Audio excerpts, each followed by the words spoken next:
I'd really hate to have Ice Cube as my boss. I don't think I'd last a week.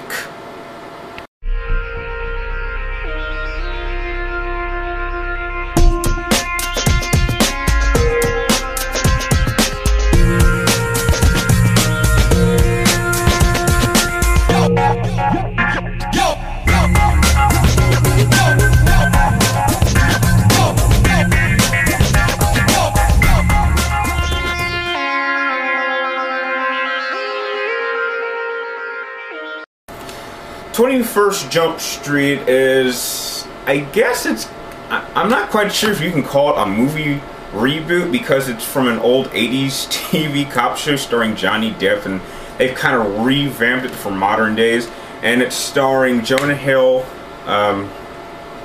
Channing Tatum, and Ice Cube, which it's really good to see him in movies again because he was really probably...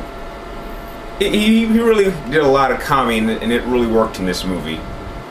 Alright, the story takes place in 2005. You got these two guys. One's a nerd, played by Jonah Hill, and there's a cool guy, played by Channing Tatum. And, you know, nerds and jocks in high school, they don't mix. 5 years later, they find themselves in the police academy, and they actually grow to be pretty good police partners and really good friends. And they're sent into an old 80s program where they have to infiltrate a school kind of undercover as high school students, and they have to find some new synthetic drug and stop the supplier. And that's really what you need to know going in.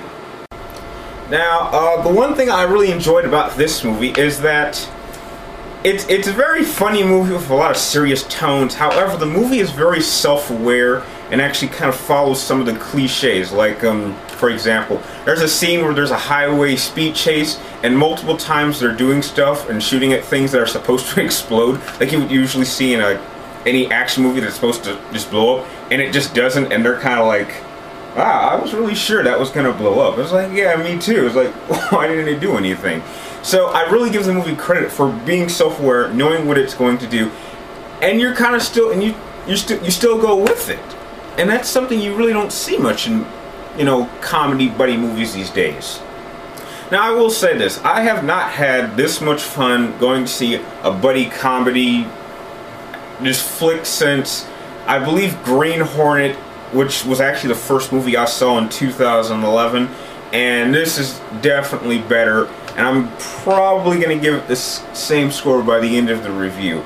Another thing I really enjoyed is the supposed drug dealers they're not really stupid, which you kind of would expect a cliche stupid villain, but it's the popular kids in the school, and they're selling some synthetic drug, but they're not stupid, and they're not really trying to get in any real trouble. So, you know, it's really nice to see a different tone of kind of villains. They're not really villains because they're not really trying to do anything wrong, and that was definitely a cool twist. The pacing in this movie is very good. This movie runs at about an hour and 40 minutes, which is actually a good length time.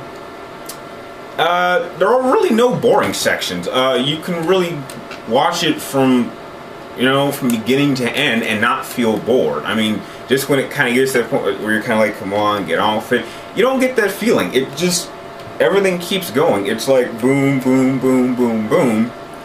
But not like too fast like you would have like in a Michael Bay movie where there's just tons of explosions everywhere. They do take a time for good character development, and that's really something that I give this movie definitely real good credit for.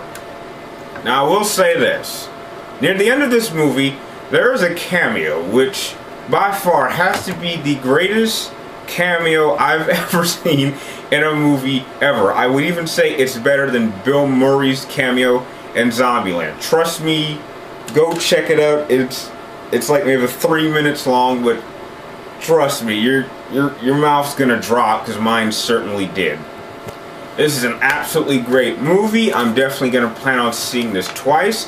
I'm gonna give this movie a solid, by far the highest score I have given on my show so far this year. I'm gonna give it a 9.5 out of 10, and I'm gonna give it my probably number 2 spot of my top 3 favorite films of this year. So as the record stands, Dark Knight Rises is number 1, 21st Jump Street is number 2, and Red Tails is number 3. The only reason I will not give this movie a perfect 10 is because my brother was not here to see it with me, because then I absolutely would give it a 10. And if he's watching this, dude, you gotta take a day off and you gotta go see this movie because it is awesome.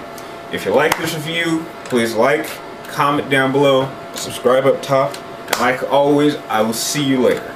Thanks for watching.